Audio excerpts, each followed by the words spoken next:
Okay बेटा, तो I know अभी बहुत ज़्यादा स्ट्रेस है, बहुत ज़्यादा पैनिक है regarding the upcoming examinations. Let me tell you, it is very normal. सिर्फ आप नहीं, जिसका रैंक आने वाला है ना, वो भी अभी एंशियस और स्ट्रेस्ड आउट फील कर रहा है। बट बेटा, मैं आपको एक ही बात बोलती हूँ, keep your mind set intact.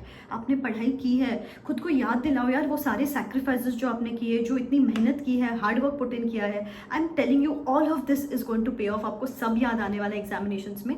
सिर्फ अभी मेहनत करते रहो, डटे रहो। सिर्फ लास्ट के 15 दिन बचे, खुद को पुश करते रहना है। अपनी हेल्थ का ध्यान रखो। ये हीट वेव वगैरह आ चुके हैं अभी, so keep your body hydrated and all.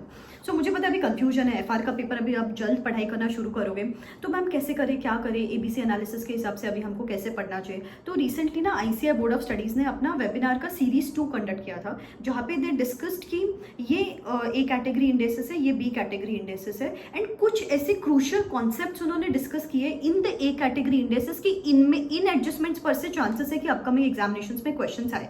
बहुत ही क्रूशियल वीडियो रहेगा बेटा आपके लिए।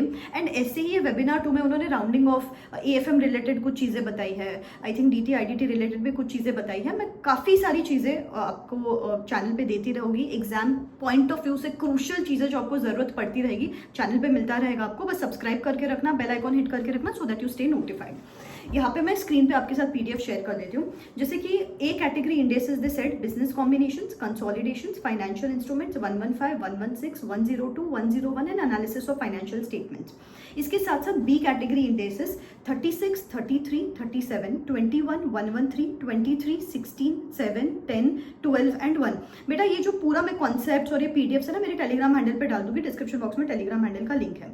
अभी कुछ ऐसे कॉन्सेप्ट जो उन्होंने प्रैक्टिस करने बोले आपको, बिजनेस कॉम्बिनेशंस में स्टेप एक्विजिशन एंड अकाउंटिंग, फिर उसके बाद NCI valuation on acquisition date and subsequent date, goodwill calculation, dividend treatment, retained earnings, replacement rewards, deferred tax calculation, contingent liability calculation. ये ज़्यादा से ज़्यादा एडजस्टमेंट्स प्रैक्टिस करो।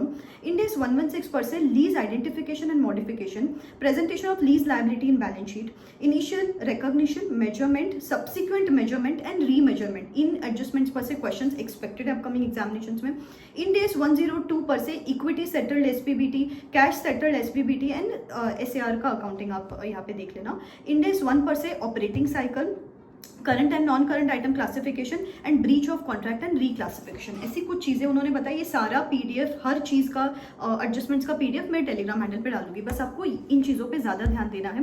कैटेगरी बी जो इंडेसेस है, उन्होंने बताया कि अगर इनमें से बाय एनी चांस कोई इंडेस पर से लास्ट अटेम्प्ट में क्वेश्चन पूछा गया है, तो कम चांसेस है कि इस अपकमिंग अटेम्प्ट में इस पे से सवाल पूछा जाए। उस पर्टिकुलर हेड में, जैसे डिस्क्लोजर इंडेसेस में कोई दूसरा इंडेस है, उसके ऊपर आने के चांसेस है अपकमिंग एग्जामिनेशन में। तो यहाँ कुछ चीज़ें आपको ये ध्यान में रखनी है।